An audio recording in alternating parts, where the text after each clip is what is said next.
Imagine someone just hands you a single document, and they look at you and say that everything necessary to ensure the survival of an entire community is, right inside it. Oh, wow. Like a whole society in a binder. Yeah, exactly. Not just like a list of rules.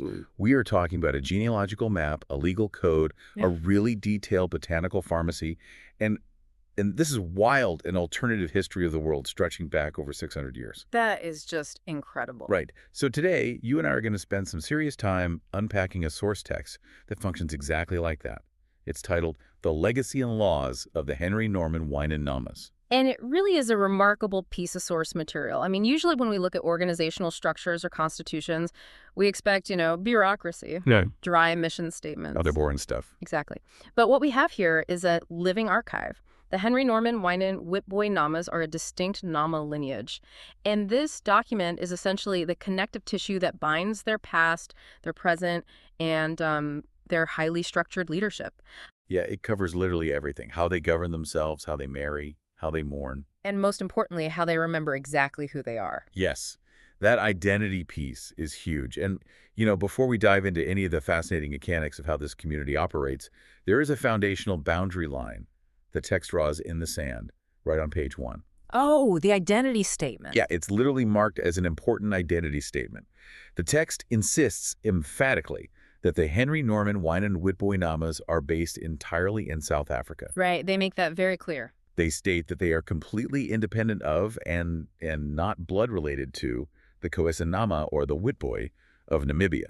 And that distinction is, it's just crucial to understand the framing of everything that follows. I mean, in a world where indigenous identities are so often lumped together by outside observers, or colonial historians. Yeah, they just get grouped into one big category. Right, exactly. But this organization is fiercely asserting its own distinct sovereignty. They are telling the reader and, anyone interacting with their history that their lineage, their internal laws, and their struggles belong solely to them. They refuse to be absorbed. Exactly. They refuse to be absorbed into some broader, generalized historical narrative. It is a strict demand for specificity. I love that. A demand for specificity. So, how do we enter a narrative this specific? The text actually provides us with a very precise entry point. It takes us back to a specific Saturday, December 20th, 1980. Almost 46 years ago from our current year, 2026. Exactly. So on that day, 3 men, Cedric Norman Witbooi, Roland Philip Witbooi, and the late Curtis Colin Mark Witbooi, were officially introduced to the organization. Which was known as the Hendrik Wynand Witbooi Namas at the time, right? Yes, exactly. And they were brought in by the leader at the time, Captain Henry Wynand Witbooi. You really have to picture the gravity of that room. I mean, this wasn't a standard corporate onboarding or like a casual family gathering. Definitely not. Captain Henry Wynand Witbooi sat these younger men down and initiated an oral transfer of knowledge. He didn't just, tell them about the bylaws of a local group. He recounted the sweeping, centuries-long history of the Khoi and the Bushmen. He was arming them with their heritage. Exactly, because he knew they would eventually be the ones responsible for carrying it forward. Okay, let's unpack this. Because the history the captains share that day, which the text painstakingly records, directly challenges the standard chronological narratives taught in most Western textbooks. It really does. It presents a completely alternative historical timeline. It does. Now, as we walk through this timeline with you, our listener, I want to set a really clear parameter here. We are looking at this text as a deeply held internal record. Right. We need to be clear on that. Yeah. As your guides today, we are impartially reporting the contents and the worldview presented in this document. We aren't here to, verify these claims against external historical records or take sides in political or academic debates. No, not at all. Our goal is just to immerse you in their perspective, to show you the historical landscape exactly as it is mapped out in their oral tradition. And part of immersing ourselves in that perspective means paying really close attention to their terminology. Yes, the terminology is fascinating. Right. The text explicitly notes that San is merely a name that the Namas gave to the Bushmen. And furthermore, the organization entirely rejects the term Khoisan. Which is the term most academics use today. Exactly. But in their view, that modern blending of those two identities into a single, academic portmanteau is just inaccurate. To them, the distinction is clear. It is just Khoi, or Bushman. With that terminology set, The text starts the clock a long, long time before the European Age of Discovery usually begins in standard curricula. We are taken all the way back to the 15th century. Specifically, the year 1419. Right, 1419. According to this record, Chinese traders arrived and traded with the Khoi to freshen their ships. And the text adds that they intermingled, slept with the Khoi women, and actually had children with them. Which completely upends the traditional narrative of southern Africa existing in isolation until European ships just, happened to sail past. Yeah, like they were just waiting to be found. Right. By starting the timeline in 1419 with Chinese trade, the text frames the Khoi not as isolated or undiscovered, but as active participants in early global maritime networks. They were already managing international trade. Exactly. They were managing trade and biological integration on their own shores long before the Portuguese or Dutch even arrived. And then the text jumps to 1453, and the tone just shifts dramatically.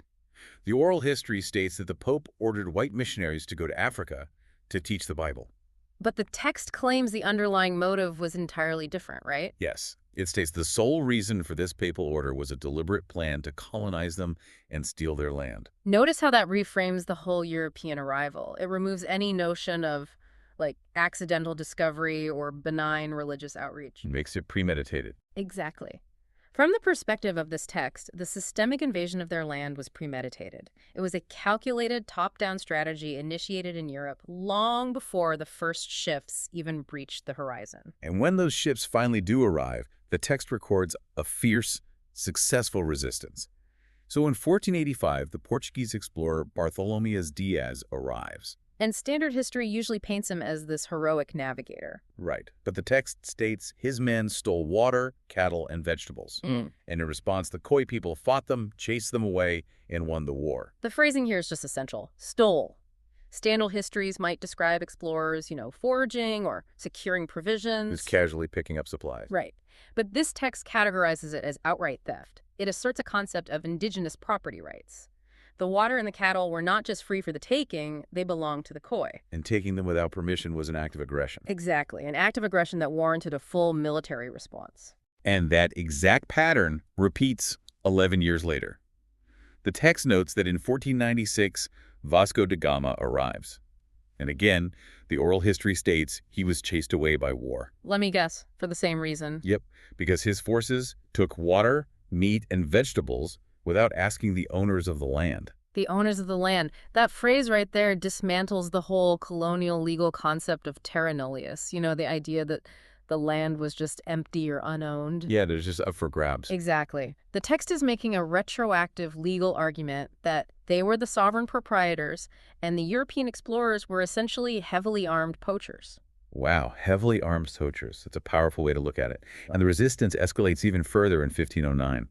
General de Almeida arrives in South Africa, fresh from conquests in India. He was a major figure for the Portuguese Empire. He was, and the text records that he attempted to plant a white cross, which historically would be a pedro, a stone pillar, to officially claim that part of the country for Portugal. And what was the outcome? The text bluntly states he was killed in South Africa. Think about the symbolic weight of planting a cross in the 16th century. It was the ultimate assertion of dominion-claiming territory under a foreign crown and a foreign god. A complete takeover. Right. And by recording that de Almeida was killed, specifically because he tried to plant that cross, the oral history preserves a narrative of ideological and physical defiance. They weren't just fighting over cattle anymore. No, they were fighting over the conceptual ownership of the entire continent. It is a profound assertion of strength. But, the text also makes sure to note that the Khoi were not universally hostile to outsiders, provided the terms were respectful. Right, they weren't just constantly at war. Exactly. It records that in 1590, they traded in peace with the Western world. Which characterizes their ancestors as rational geopolitical actors. They engaged in war when their sovereignty was threatened, and they engaged in commerce when their rights were respected. But that dynamic shatters completely in 1652. This is the pivotal year in the text. Jan van Riebeeck arrives. The turning point. Yeah. The text describes his arrival not as a settlement, but as an overwhelming military force. 3 ships, weapons, and soldiers. The record states they murdered a lot of the Khoi and Bushmen, stole their land, and enforced slavery. 1652 marks the rupture.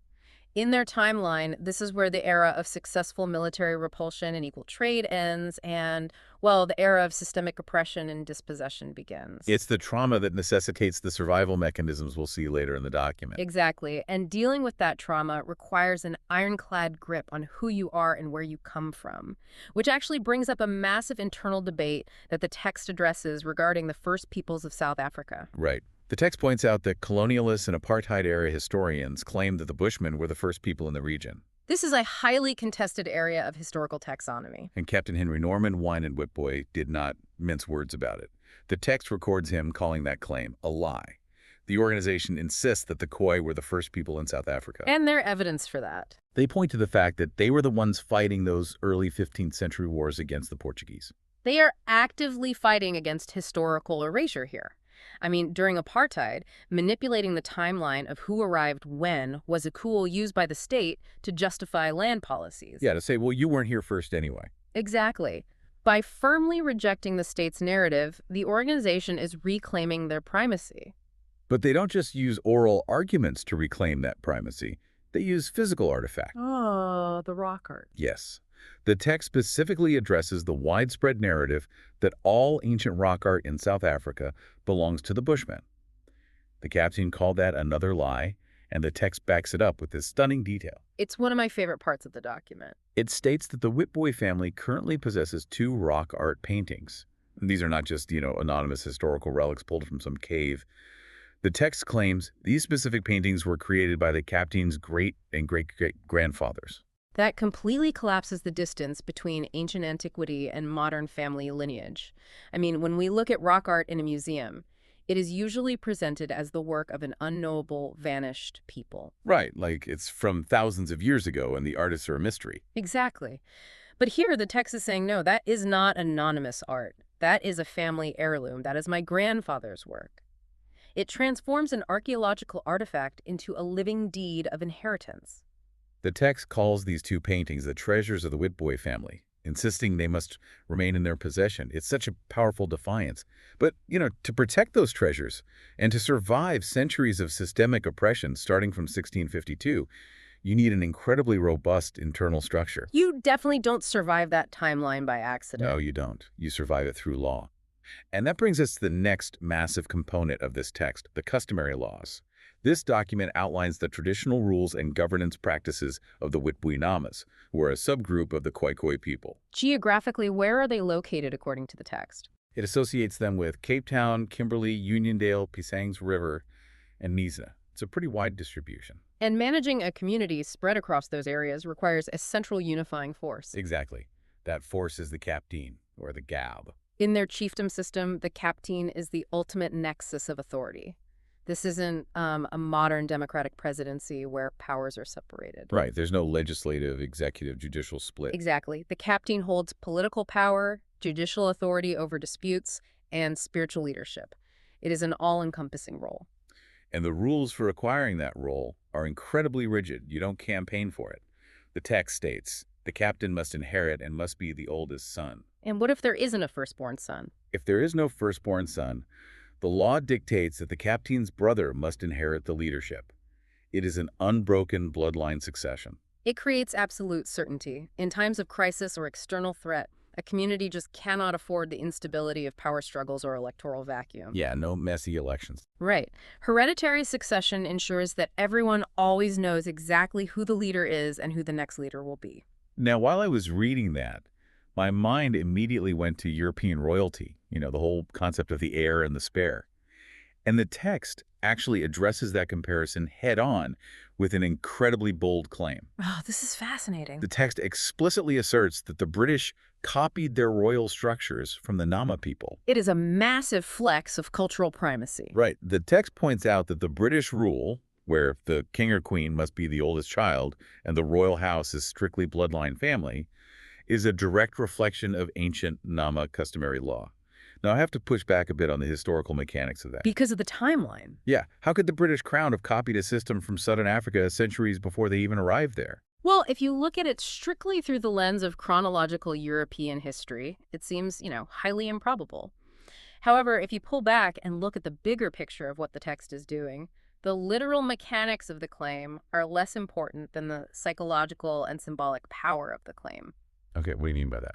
For centuries, the British Empire told indigenous populations that European governance systems were superior, older, and more civilized. Right. By stating that the British actually copied the Nama, the text is completely subverting colonial supremacy.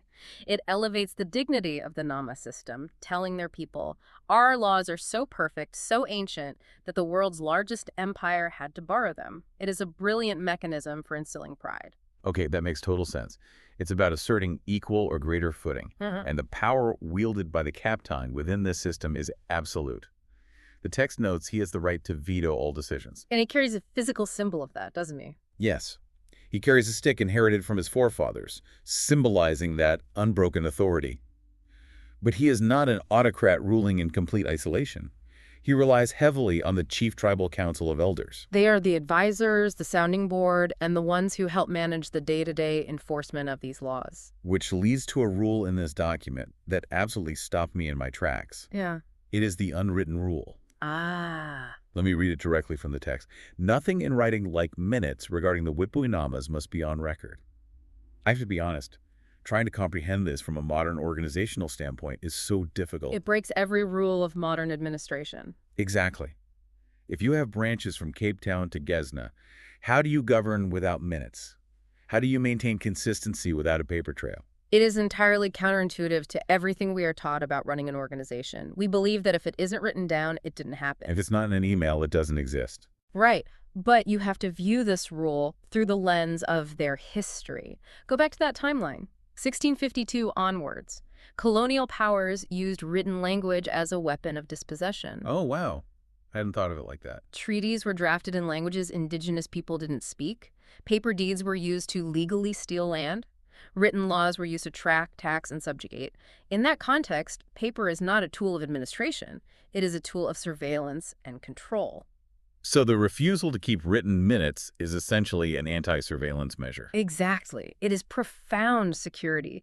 If colonial or apartheid authorities raided a meeting, there was nothing to confiscate. No paper trail to follow. Right, there's no membership list to use for targeting, no minutes to use as evidence. But beyond just security, it forces a completely different kind of community bond. Because you have to actually talk to each other? Yes.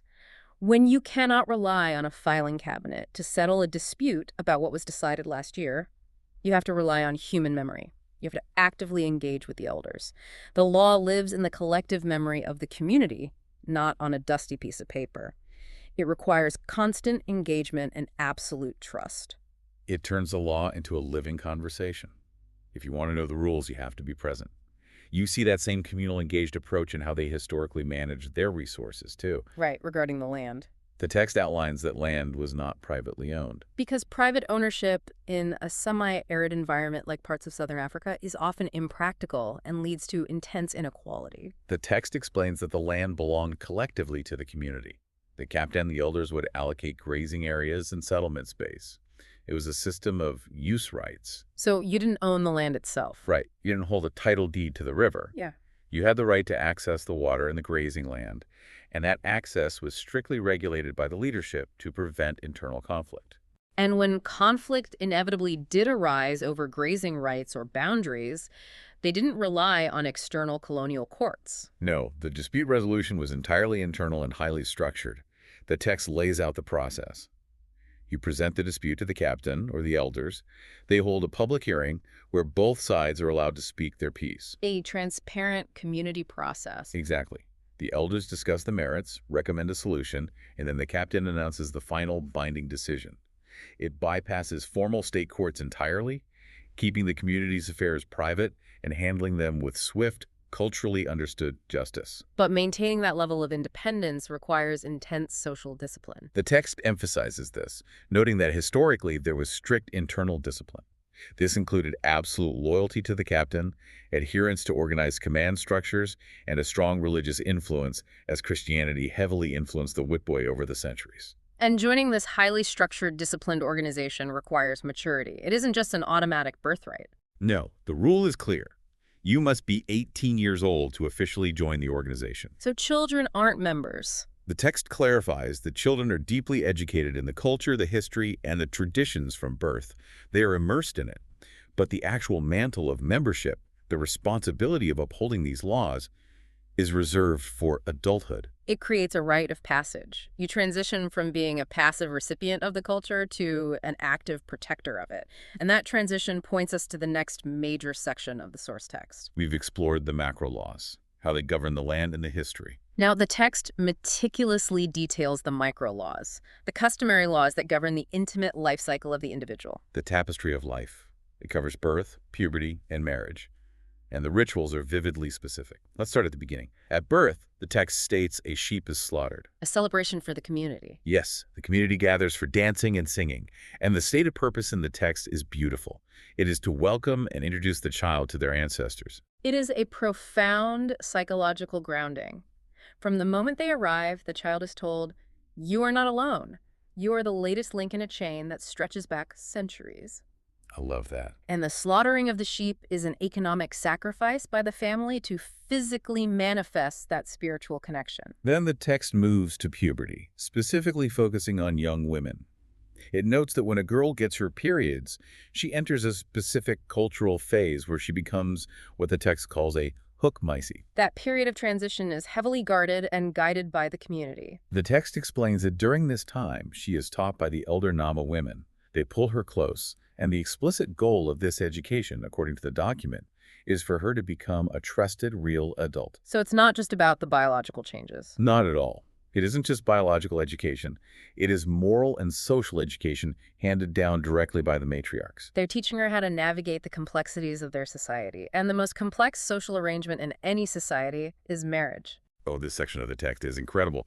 The complexities of the marriage customs are practically theatrical. You don't just decide to get married and go to a courthouse. Right. It's not a quick elopement. It is a highly formalized negotiation between families. It starts with a formal letter or a message of intent sent to the prospective bride's family. Because a marriage is not just the union of two individuals, it is the merging of two family resources, two lineages. The customary law recognizes that this requires delicate diplomacy to maintain social stability. So if the daughter's family accepts the prospect, the groom cannot just walk up and claim his bride. The text dictates that he must send older men, his family's diplomats essentially, to conduct the actual negotiations. And what exactly are they negotiating? A very specific bride wealth. They must agree on a fee, but more importantly, the groom's family must bring a cow and a calf. The symbolism of the livestock here is arguably the most poignant detail in the entire text. The text actually provides the exact translation of this symbolism.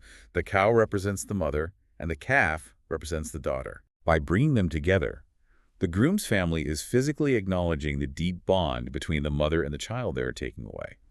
It is an emotional recognition of the severing and grafting of family trees. It forces the groom's family to respect the emotional cost of the marriage to the bride's family. And the drama of the negotiation culminates on the actual day of the union. The text describes a highly specific rule regarding the gates of the bride's family home. It states that when the gates are closed, not a single member of the groom's family is allowed to enter. Imagine the psychological weight of that moment. You arrive, bringing your wealth, bringing your lineage, and you are literally locked out. The boundary is drawn. It creates this intense tension. You're on the outside until the bride's family formally allows you to cross the threshold. It underscores that they have the power in this moment. And once they finally are allowed in, Once the gates are open, the groom is taken aside and given a final briefing on their culture and customs, essentially a reminder of his duties. And then, the text notes, they actually undergo two separate weddings. a physical manifestation of their dual heritage. Exactly. Yeah. First is the traditional wedding. A cow and a sheep are slaughtered to feed the community. The dancing begins. The bride is dressed in traditional Nama clothes, complete with a specific Nama hat. It is a full celebration of their ancient customary law. And the second wedding. Following that, there's a white wedding, where the father of the bride formally gives her away. It beautifully synthesizes their indigenous roots with the Christian influences that have become part of their fabric over the centuries. But the process doesn't stop when the ceremony ends. The customary law demands a period of adjustment. The text notes that after the wedding, the wife moves in and stays at the in-laws' home. The stated purpose is for her to become accustomed to her new family and her new husband. It is a guided integration into her new domestic reality. It is a society that manages every transition of life with extreme care and communal involvement, and that care extends all the way to the end of life. The tapestry of endings. Just as birth and marriage have strict protocols, the text walks us step by step through the funerary rites when an elder man or woman passes away. The way a society treats its dead tells you everything you need to know about its values. Very true. When an elder dies, the text says the people at the house must welcome them back. Immediately, a cow is slaughtered. But before the deceased is taken to the church for a service, there is a vital sacred step. What happens? They must be taken to the kraal to be praised. The text emphasizes that all these major events happen in a kraal. We should probably explain the kraal, or the kraal. In a pastoralist society, the kraal is the enclosure for the livestock. Right, where they keep the animals. But it is so much more than a fence. It is the economic vault of the family. It is the spiritual center of the homestead. By bringing the deceased elder to the kraal to be praised, they are connecting their spirit directly to the lifeblood of the community's survival. The mourning process doesn't end with the burial either. The text outlines a staggered schedule of communal grief and economic output. 15 days after the funeral, another cow is slaughtered. And then there's another event a few months later. Yes, 2 to 3 months later, there's the unveiling of the tombstone. The text describes a small graveyard service where a final cow is slaughtered. Think about the massive economic cost of slaughtering 3 cows over a few months. Livestock is wealth. It's a huge investment. By mandating this, the customary law ensures that the community must gather repeatedly, share resources, and physically sustain each other through the long tail of grief. You do not mourn in isolation. That focus on physical sustenance brings us to a really vibrant section of the document. The text gives us a granular look at the culture and daily life. It identifies the official dance of the people, the namastap. And they have a very specific dress code, too. They do. It outlines a strict dress code. For the men, it is khaki trousers, a white hat, a white or mixed t-shirt, and felt shoes. And the captain, of course, carries the ancestral stick. And for the women? For the women, it is a nama dress, a nama hat, and soft shoes. It is a uniform of belonging. When you wear that, you are instantly recognizable to each other and to the outside world as part of this specific lineage. And then, the text drops these incredible comprehensive lists of traditional foods and medicines. This is the flavor and the pharmacy of the culture. The traditional foods listed include melizambon, which is corn and beans, sop, a heavy soup. Hearty stuff. Definitely. Rooster broogies and as kook, which is bread baked on a grid or the ashes of the fire. Pens on poiges, tripe and trotters. Pot brewed, bread baked in a cast iron pot. Vetkoek, deep-fried dough bread. And magoo, a traditional fermented mealie drink. That is a menu born of necessity and deep knowledge of agricultural cycles. It is resource-intensive, utilizing every possible part of the animal, the tripe, the trotters, and relying on grains that can be stored and fermented. It's food meant to sustain you. Exactly. It is the diet of a people who have mastered survival in a harsh landscape. And their mastery of the landscape is even more evident in the list of medicines. The text essentially provides a botanical index of indigenous healing. The oral pharmacy. Right. It lists boigo, hoodia, parapis, will artipels or wild potatoes, calcone bell, alwyn or aloe, winrick, boombas, which is tree bark, hot knots poyer, will ells, and kumago. This list is staggering when you think about it. Without a single written textbook, centuries of trial, error, and scientific observation have been distilled into an oral pharmacy. Like boigo, right. That's pretty well known now. Yes, bogo is highly aromatic and has been used for centuries for its medicinal properties. And hoodia is famous globally today as an appetite suppressant, but it was originally utilized by indigenous hunters to stave off hunger during long expeditions. That's incredible. And the alwyn. Alwyn, the aloe, is a powerful healer for skin and digestion. This isn't just folklore. It is an intimate, symbiotic relationship with the chemistry of the southern African biome. So you have this incredibly dense framework, an alternative history, absolute customary laws, deeply moving marriage rituals, and an encyclopedic knowledge of food and medicine. But a framework collapses if it doesn't have an architecture to support it. Exactly. To ensure all these rules are followed and the memory is preserved, you need an unbroken line of leaders. And the text spends a vast amount of its length meticulously recording the lineage of the captains and the evolution of their leadership councils. This is where the document transitions from being a legal code into being a literal genealogical map. And as we go through this lineage, we are going to read the names and the specific dates provided in the text. We aren't going to skip over them. Because skipping them would miss the point entirely. Right. Because as we discussed earlier, in a society that refuses to keep written minutes, the act of speaking these names and dates aloud is the archive functioning in real time. It is how the memory survives. Every generation listed is a bridge over a period of historical turbulence. The text begins the recorded lineage with Captain Hendrik Wynand Lambert Witbooi. It notes he was born in 1829 and died during 1911. Think about that lifespan, 1829 to 1911. He lived through so much. He led his people through the massive expansions of colonial powers and the brutal conflicts of the late 19th century. And following the strict hereditary law of succession we discussed, he was succeeded by his son. The continuity of the bloodline. Captain Hendrik Wynand Witbooi. He was born on December 29, 1869, and passed away on October 18, 1936. And the text makes sure to mention his spouse as well, right? Yes, the text takes care to honor his spouse, Katrina Hester Witbooi, whose maiden name was Robbenheimer. She lived from August 24, 1877 to January 2, 1961. And then the leadership mantle passes again to the next generation, bringing us closer to the modern era. Captain Henry Wynand Witbooi, born August 26, 1910, and died January 7, 1983. His wife was Maria Witbooi, born Rademeyer, who passed away in 1939. Wait, this is the captain from the beginning, right? Yes, exactly. This is the captain who is central to the beginning of our deep dive.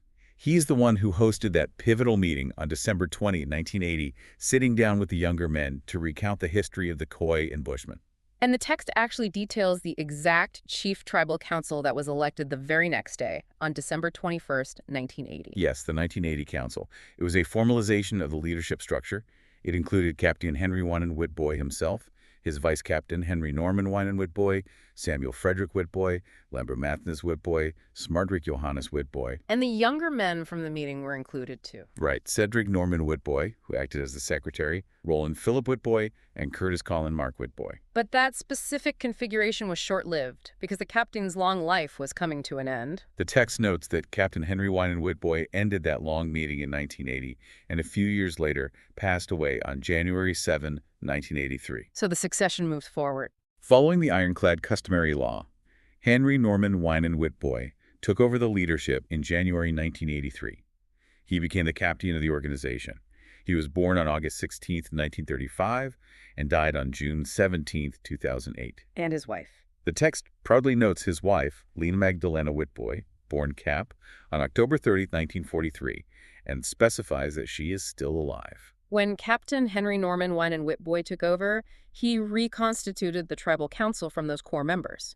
But it was during his tenure, specifically in the late 1990s, that a monumental shift occurred in the organization's history. This is a fascinating moment where ancient tradition meets modern necessity. In September 1998, the organization made a deliberate decision. They agreed to allow women into the organization. That is a massive pivot for a traditional society. Customary laws are often deeply patriarchal, focusing on male lineages and male-dominated councils. Right, it had been entirely men up until then. By officially welcoming women into the organization's formal structure, they were adapting their survival mechanism. They realized that to thrive in the 21st century, they needed the formal participation of the entire community. The text highlights that Vice Captain Cedric Norman Witbooi was the one who welcomed the women into the organization. And just like the captain had done for him in 1980, Cedric shared the history of the Witbooi, the Khoi, and the Bushmen with them. He armed them with the narrative. Yes, he did. And Cedric's role as the keeper of that narrative would soon become his primary responsibility. Because of the passing of the captain. Right. On June 17, 2008, Captain Henry Norman Wynand Witbooi passed away. Following his death, Cedric Norman Witbooi took over the leadership as captain. He made several changes and restructured the organization to fit the modern era. And crucially, the text records a specific meeting where the future was secured. Yes. It notes that Cherie Tarrant Witbooi agreed that upon the eventual death of Captain Cedric, the leadership position seamlessly passed to Roland Philip Witbooi. They leave nothing to chance. The succession is locked in, ensuring the community will never face a void in leadership, which brings this entire narrative directly into the present day. We started with 15th century battles on the coastline with Portuguese explorers, and we have arrived at a massive, highly structured modern organization with branches stretching across South Africa.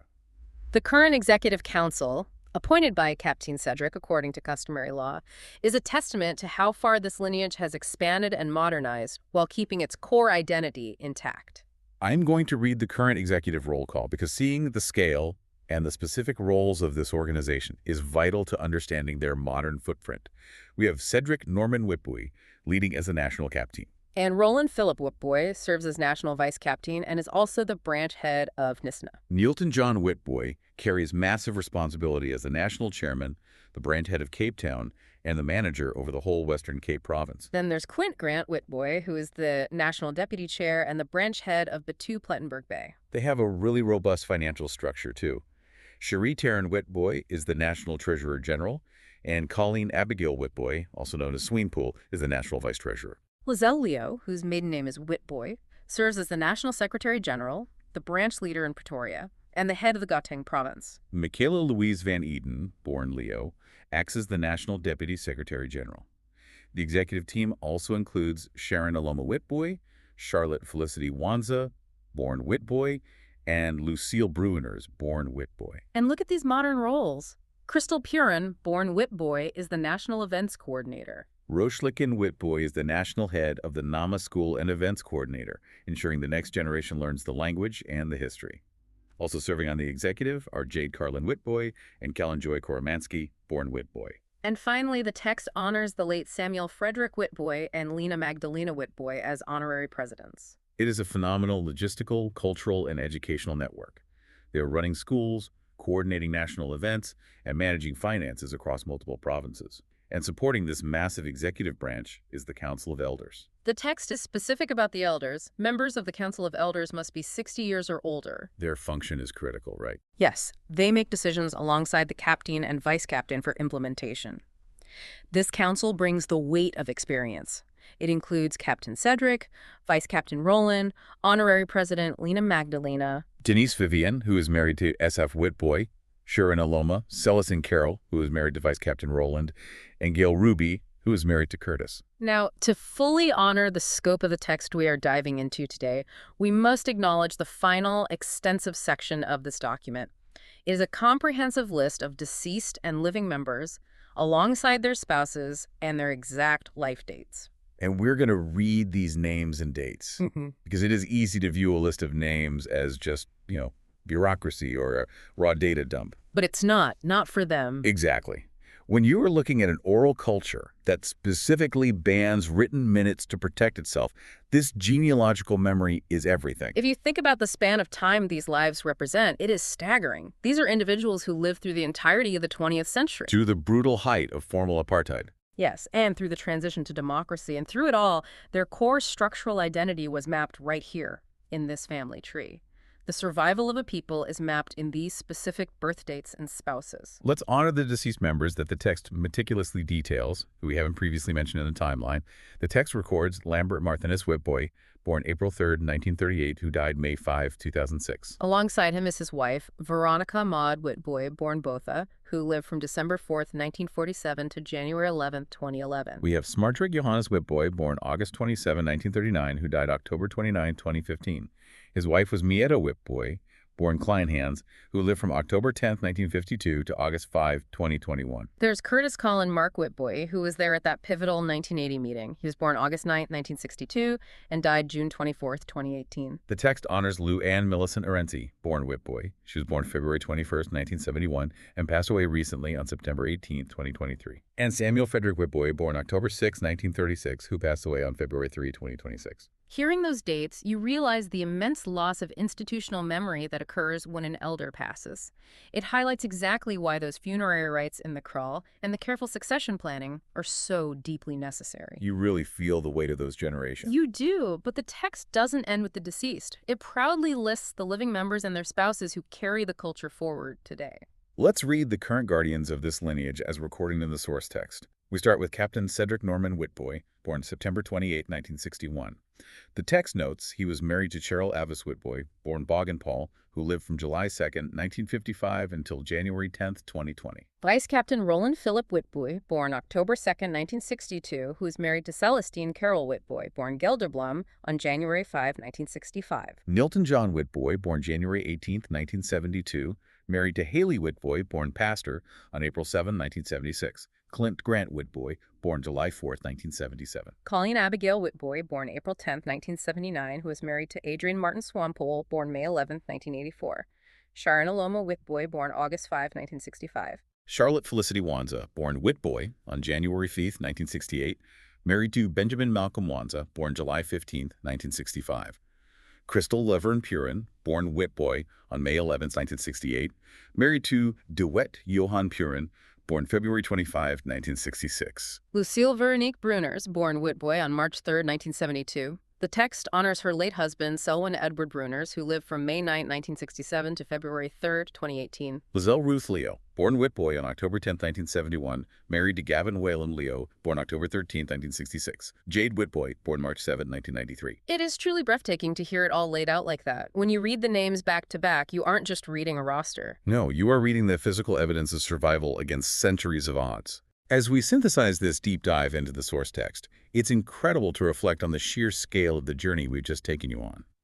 We started with a clash of civilizations in the 15th century, visualizing Chinese trade ships and fierce battles on the beaches with Portuguese explorers over stolen water and cattle. We explored ancient rock art that isn't just an archaeological curiosity, but the treasured, claimed work of a living family's great-grandfathers. We dove into rigid, unyielding customary laws that utilize hereditary succession to maintain stability and boldly claim to predate the British crown. We examined how a society survives by refusing to use the colonizers' tool of written minutes, relying instead on the unbreakable bonds of oral memory, trust, and public dispute resolution. We walked through vivid, deeply symbolic cultural milestones, the slaughtering of sheep to introduce a newborn to the ancestors, the elder women guiding a young girl into adulthood, The intensely theatrical cow and calf marriage negotiations where the gates are slammed shut.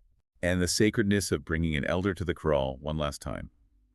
We smelled the bogo, tasted the magoo, and envisioned the namaste. And we ended with a sprawling roll call of a massive, modern organization with branches extending from the coast of Nizhna all the way to the urban centers of Gauteng.